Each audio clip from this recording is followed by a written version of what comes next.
Magandang umaga po sa inyong lahat. Ngayon, ika-20 linggo sa karaniwang panahon.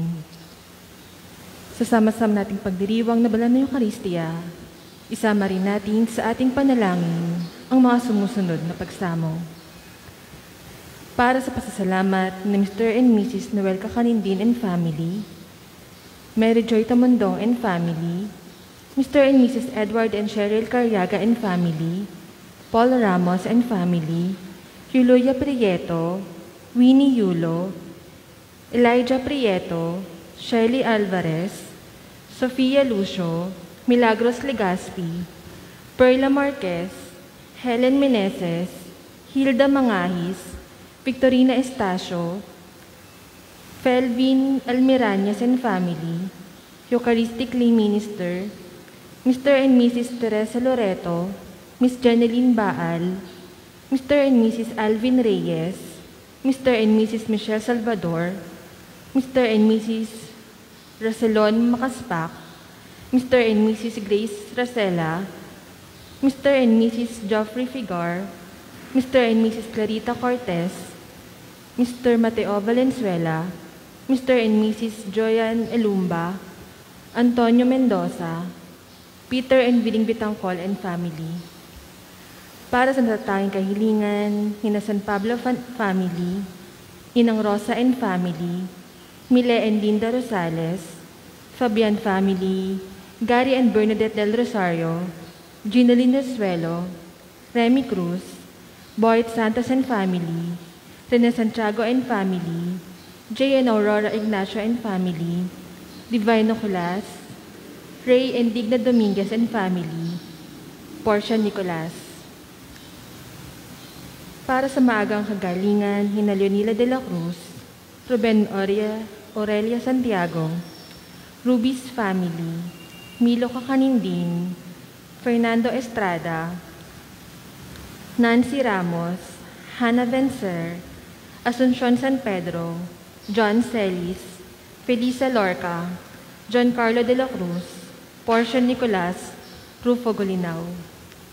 Para sa kapayapaan ng kaluluwa ng ating mga kapatid na yumao, na Santa Teresita, Miguelito Jr., Juan, Romeo, Leticia, Norma, Restituto, Domingo, Zenaida, Francisco, Lolita, Elocadio, Cornelia, Hermini Hildo, Bonifacio, Gabriel, Juana, Crescencia, Jonisha, Angelina, Vicente, Florentino, Dominga, Apolinario, Revelina, Leonora, Manin, Silverio Prieto, Genoveva Prieto, Rosita Cruz, Ruel Rodriguez, Remedios Rodriguez, Benito Rodriguez, Jesus Policarpio, Fermina Policarpio, Father Pastor Santiago, Gia Beltran, Anita Cacanindin,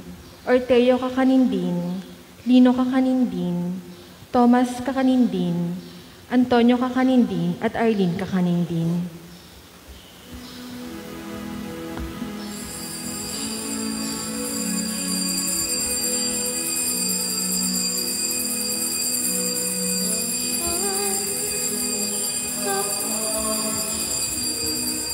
At nasang tinakpa,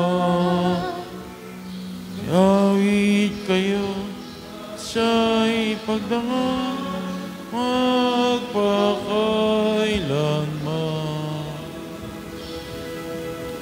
Sa ngalan ng Ama, ng Anak, at ng Espiritu Santo. Amen.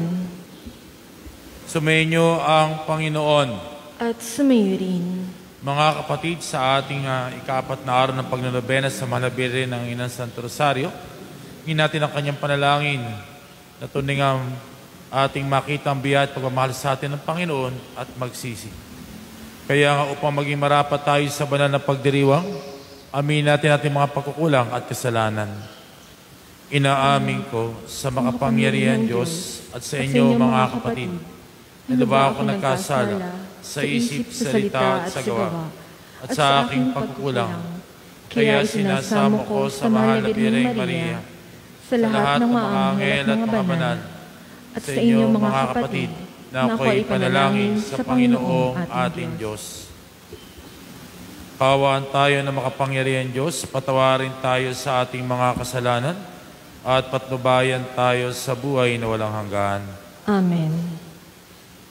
Panginoon, kaawaan mo kami. Panginoon, kaawaan mo kami. Kristo, kaawaan mo kami. Kristo, kaawaan mo kami. Panginoon, kaawaan mo kami. Panginoon, kaawaan mo kami. Manalangin tayo. Ama na ay makapangyarihan, ang iyong nawang kakadaan loob ay manguna at sumubaybay sa aming pamumuhay ngayon araw-araw upang kami itaguyod sa pamindigang gumawa ng kabutihan sa pamagitan ni Jesucristo kasama ng Espiritu Santo magpasawalang hanggan. Amen.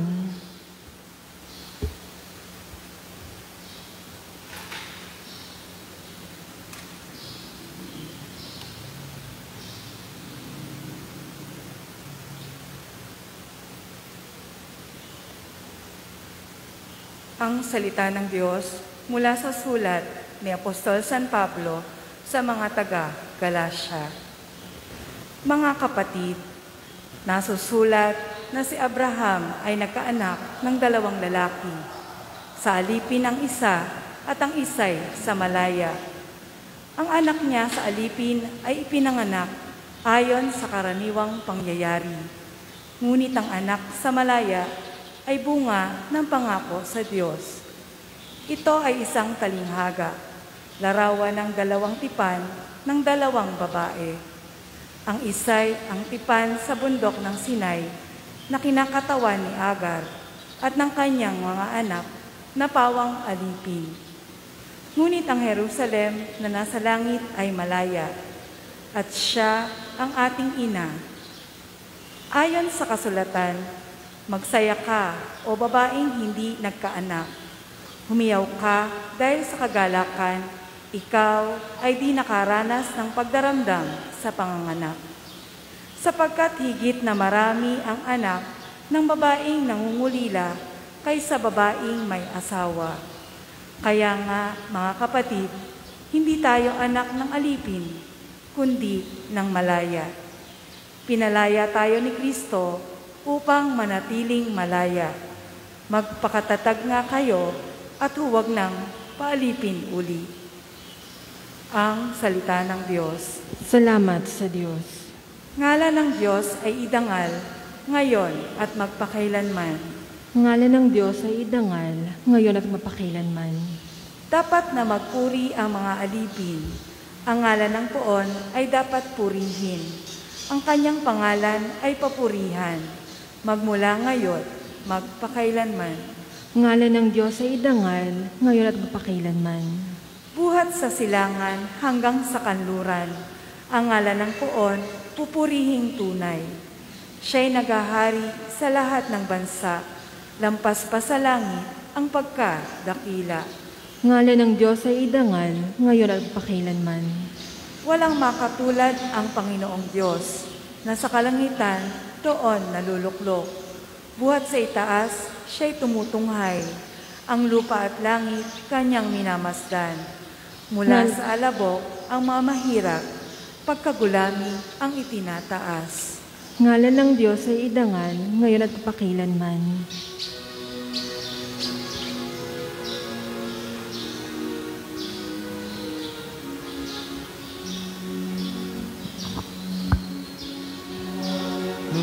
Hallelujah.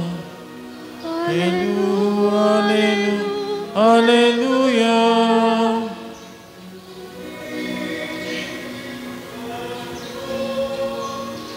Hallelujah.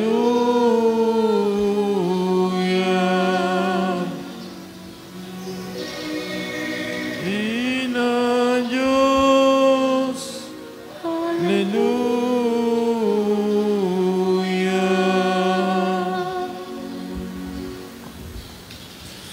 Sumainyo ang Panginoon.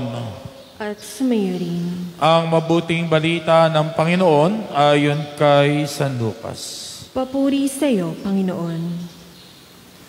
Noong panahon iyon, samantalang dumaragsa mga tao, sinabi ni Jesus, napakasama na laing ito, naghahanap sila ng palatandaan mula sa langit, subalit walang ipapakita sa kanila maliban sa palatandaan inlarawan ng nangyari kay Jonas. Kung paano naging isang palatandaan si Jonas sa mga taga-Ninibe, hindi naman maging isang palatandaan sa lahing ito ang anak ng tao. Sa araw ng paghukom, titindig ang reyna ng timog laban sa lahing ito at sila'y hahatulan niya ng kaparusahan. Sapagkat galing siya sa dulo ng daigdig upang pakinggan ang karunungan ni Solomon, ngunit higit na di hamak kay Solomon ang narito. Sa araw ng paghukom ay ititindig ang mga taga-Ninibe laban sa lahing ito at hahatulan ng kaparusahan sapagkat nagsisi sila dahil sa pangangaral ni Jonas, ngunit higit na di hamak kay Jonas ang narito. Ang mabuting balita ng Panginoon. Pinupuri ka namin, Panginoong Hesukristo. Magandang umaga po sa inyo lahat. Higit kayo nanood ng misang ito sa inyong mga smartphone, smart TV, computer. Tayo pinasa ika-4 na araw na ng ating pagnonobena sa Mahalabirin ng Santo Rosario. Kaya po, bagamat Lunes ngayon, ay nagkaroon po tayo ng misa para pagnilayan natin ang Santo Rosario, ang Birheng Maria, higit ang kanyang walang sawang panalangin na tayo lalong mapalapit sa kanyang buktong na anak na ating Panginoong Hesukristo.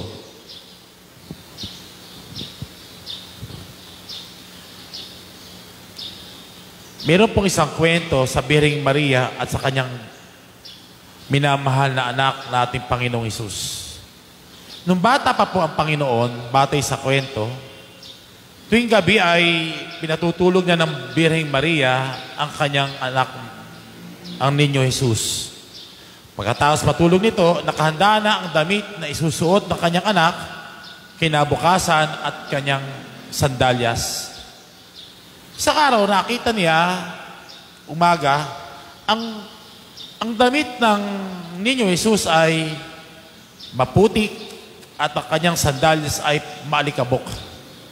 At naulit pa ito ng iba pang mga araw. Sabi niya, ano kaya nangyayari? Bakit itong damit ng aking anak ay maalikabok at maputik ang kanyang damit? Isang gabi, kanyang sinubaybayan ng kanyang anak. Tuwing gabi pala ang kanyang anak ay bumabangon ng Ninyo Hesus. Sinusuot niya ang kanyang damit na panlakad at ang kanyang sandalyas at mayroong hawak siyang kandila. Pumupunta siya sa mga tao sa bawat bahay upang hanapin ang mga tao na mga tao hindi nakakalimot sa Diyos.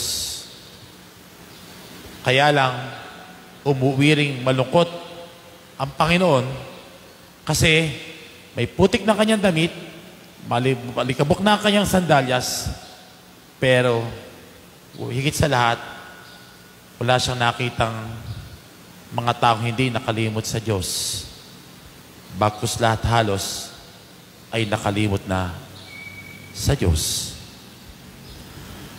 Mga kapatid, sa ating binasang Ebanghelyo ay ating napakinggan ang sinasabi ng Panginoon sa kanyang mga kausap. Naghanap sila ng tanda, ng sign mula sa langit. Which sabi ng Panginoon, walang ipapakita ang Panginoon kundi ang tanda na nanggaling kay Jonas na nangaral sa mga taga-Ninibe. Si Jonas po ay isang propetang ayaw niya sumunod dapat kay Yahweh. Kaya ibig sabihin pumunta sa Ninibe, siya sumakay ng barko palayo sa Ninibe. At ano ang ginawa ng Diyos? Naglagay siya ng malaking alon, bagyo sa dagat upang ang mga tripulante at ang kapitan ay nagtataka bakit ganun. Hanggang sa itong si Jonas ay nakapag-isip-isip at siya sabi niya, ako po ihagis niyo sa dagat. Sapat akong dahilan, kaya nagkakaganito ang inyong barko. Halos malapit ng masira. At nung siya hinagis, nawala na ang bagyo. At siya ay nilulun ng isang malaking isda. At sa loob ng 3 araw, nandoon si Jonas sa loob ng malaking isda. At pagkatapos doon, siya iniluwal sa gilid ng dalampasigan ng Ninibe at siya'y nangaral ng pagsisi at siya'y pinakinggan ng mga taga-Ninibe. Sila ay nagdamit ng sako, maging hayop, para magsisi sa kanilang nagawang kasalanan. Kaya nga sabi ng Panginoon higit na mas dakila, ito nagsasalita sa inyo kaysa kay Jonas, higit na mas dakila o di hamak kaysa kay Haring Solomon. Kaya nga babangon ang reyna ng Seba, no? Sa pagkatagaling pa siya sa dulo ng daigdig upang reyna ng Timog, upang pakigala sa Haring Solomon. Pero ang mga taong kausap ng Panginoon, wala. Parang pumasok dito, lumabas sa kabilang tainga. Kung mamayang gabi kaya maglakad ng Panginoon at pumunta sa ating mga tahanan, ano kayang makikita ng Panginoon? Tayo kaya ay mga taong hindi nakalimot sa Diyos? O tayo ay mga taong nakakalimot sa Diyos? Malungkot kayang lalabas ang Panginoon sa ating mga tahanan. Mabigat ang kanyang puso kasi nakalimot na tayo sa Kanya. Sa panahon ito ng pandemic, pinapaalala sa atin ito na huwag kalimutan ng Diyos na siyang may hawak ng ating buhay. Sa pasabad ng huli naman, sa Kanya tayo harap. At sana mingiti sa atin ang Panginoon pagharap natin sa Kanya.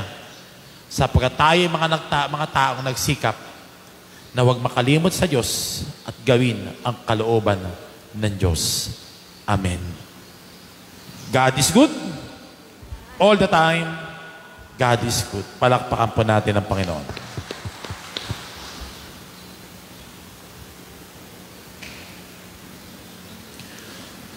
Bumabaling tayo sa panalangin sa Diyos Ama para sa biyaya ng pagbabagong buhay at makatugon ng may katatagan sa panawag ni Kristong magbabalik loob. Ating itutugon, Panginoon, dinggin mo ang aming panalangin. Panginoon, dinggin mo ang aming panalangin.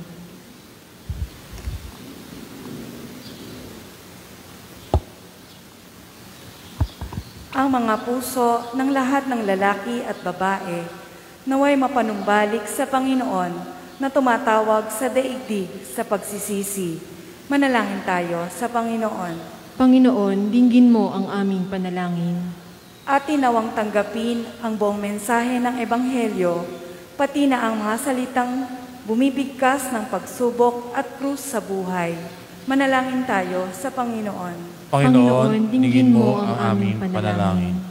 Katulad ng mga mamamayan ng Nineve, naway itakwil natin ang mga masamang pamumuhay at bumaling tayo sa Diyos ng buong pagpapakumbaba at nagsisising espiritu. Manalangin tayo sa Panginoon. Panginoon, dinggin mo ang aming panalangin. Ang mga may sakit at matatanda, naway makatagpo ng kasiguruhan at pagmamahal mula sa mga nag-aaruga sa kanila. Manalangin tayo sa Panginoon. Panginoon, dinggin mo ang aming panalangin. Ang mga yumao, naway tumanggap ng kapayapaan at kaligayahan sa kaharian ng Diyos. Manalangin tayo sa Panginoon. Panginoon, dinggin mo ang aming panalangin. Sa katahimikan ng ating puso, dulagpay ba natin mga natatanging panalangin at kahilingan. Higit sa mga nag-alay ng misang ito, ang SBPC ng MEG, ECAS Lay Ministers at SBPC Celera, sila po ating tinataas sa Panginoon.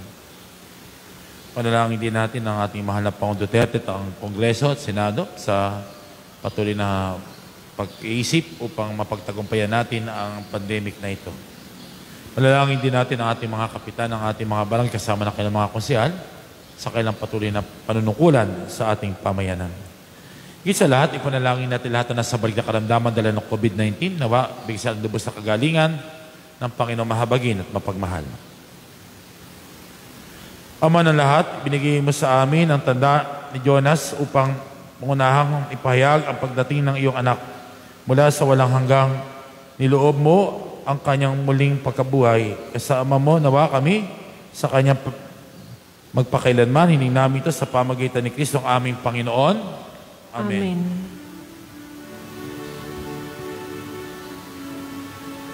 Pag-isa din natin ang karawan ni Jared na presidente ng Sakristan.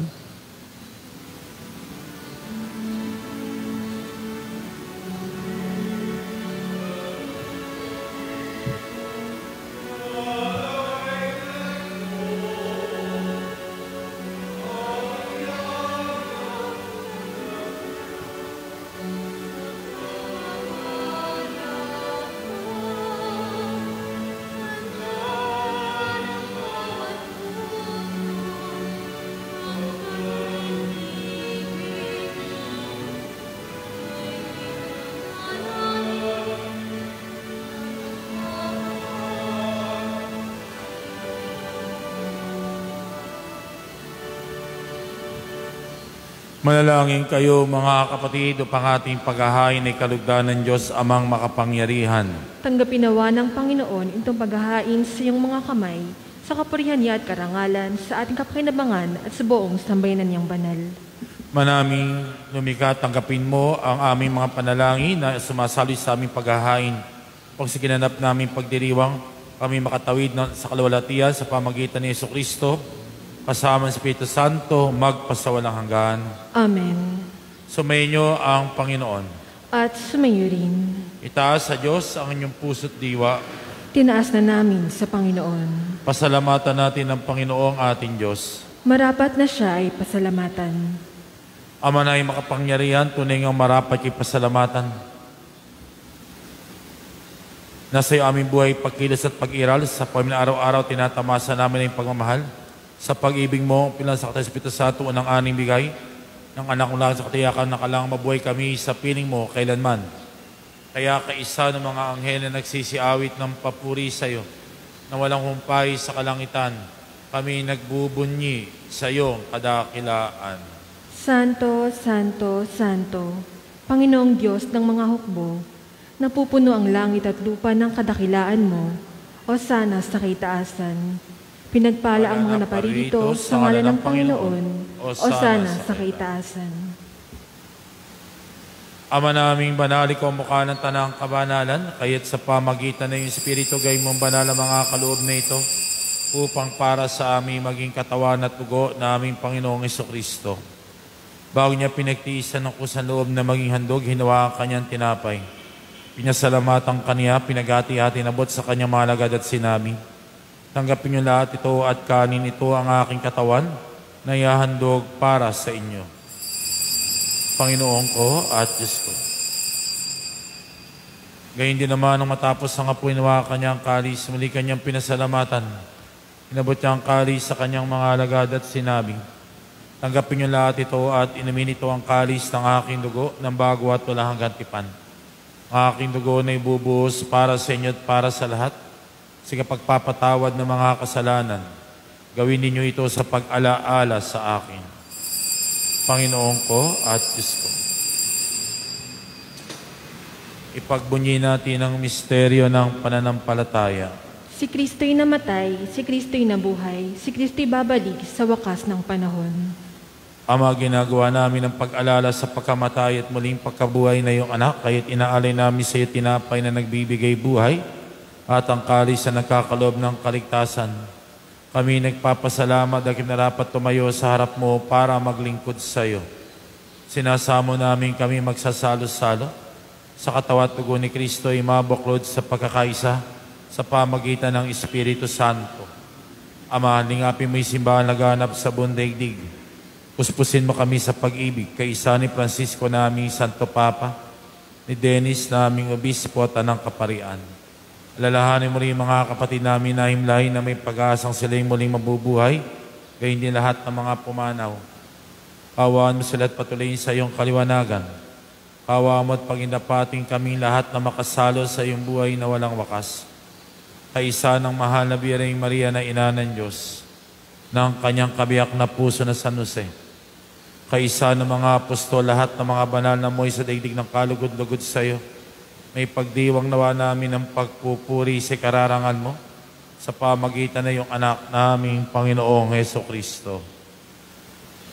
Sa pamagitan ni Kristo, kasama niya at sa Kanya, lahat ng parangal, papuri ay sa iyo, Diyos amang makapangyarihan, kasama ng Espiritu Santo, magpasawalang hanggan. Amen. Tumawag tayo sa ating amang mahabagin. Sa panalangin tinuro sa atin ng Panginoon, ating dasalin ang Ama namin. Ama namin, sumasalangit ka, sambahin ang ngalan mo, mapasa amin ang kaharian mo, sundin ang loob mo dito sa lupa para ng sa langit. Bigyan mo kami ngayon ng aming kakanin sa araw-araw, at patawarin mo kami sa aming mga sala, para mapapatawad namin sa nagkakasala sa amin. At huwag mo kami pahinto sa tukso at iadya mo kami sa lahat ng masama. Hiniling namin kami iadya sa lahat ng masama, pagkalooban ng kapayapaan araw-araw. Ligtas sa kasadi sa lahat ng kapahamakan, samantalang pinananabikan ng dakilang araw papahayag ng tagapagligtas naming si Jesucristo. Sapagkat iyo ang kaharian at ang kapangyarihan at ang kapurihan, magpakailanman. Amen. Panginoong Isus, sinabi mo sa iyong mga apostol, kapayapaan iniwan ko sa inyo, kapayapaan binibigay ko sa inyo. Tunghayin mo aming pananampalataya at pag mga pagkakasala. Pagkalooban mo kami ng kapayapaan at pagkakaisa ayon sa iyong kalooban, kasama ng Espiritu Santo, magpasawalang hanggan. Amen. Ang kapayapaan ng Panginoon ay laging sumainyo. At sumayo rin. Iba'y kapayapaan ni Kristo sa bawat isa. Peace be with you. Kapayapaan po ay sumainyo lahat. Kordero ng Diyos na nag-aalis mga kasalanan ng salibutan, maawa ka sa amin. Kordero ng Diyos na nag-aalis mga kasalanan ng salibutan, maawa ka sa amin. Kordero ng Diyos na nag-aalis mga kasalanan ng salibutan, ipagkaloob mo sa amin ang kapayapaan.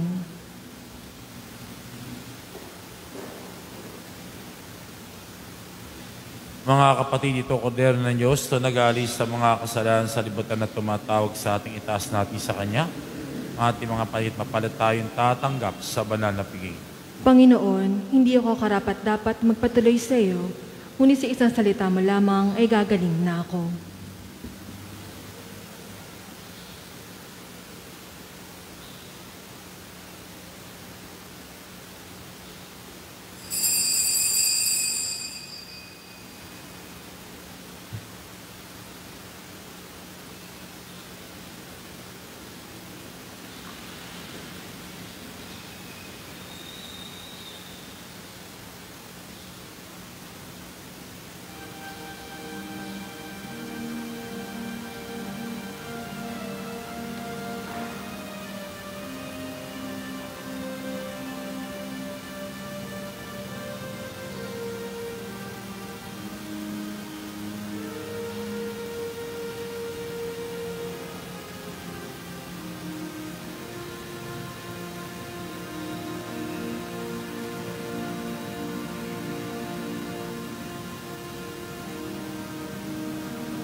Espiritual na komunyon.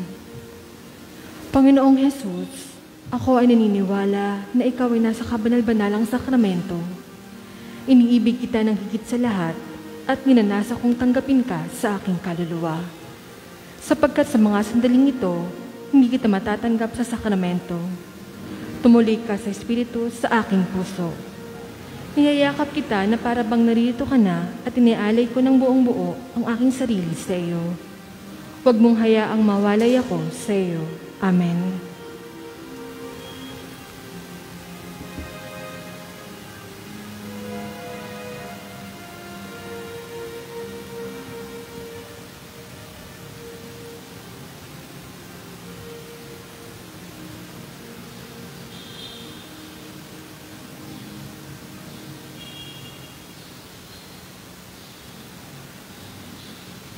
Manalangin tayo.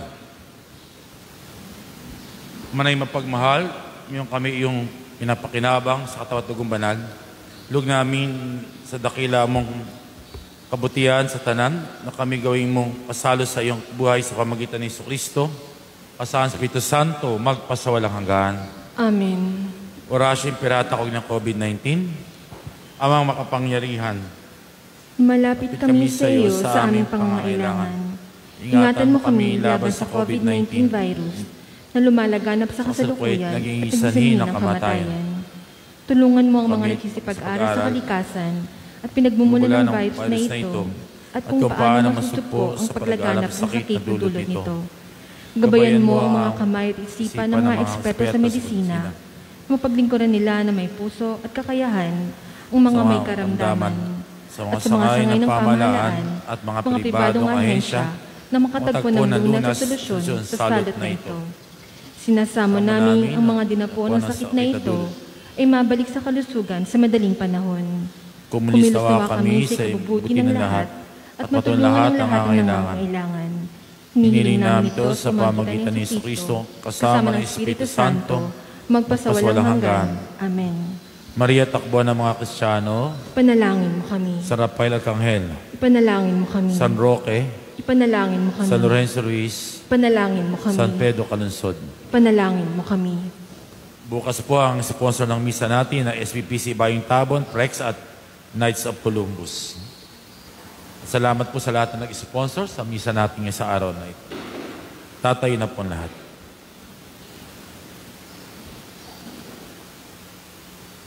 Sumayin niyo ang Panginoon. At sumayo rin. Pagpalain kayo na mapagkalinga at mahabagin Diyos Ama, Anak at Espiritu Santo. Amen. Kumayat lalong nagmamahal sa ating Panginoon at sa bawat isa. Salamat sa Diyos. God is good. All the time. All the time. God is good. Palakpakan natin ang napakabuting Diyos.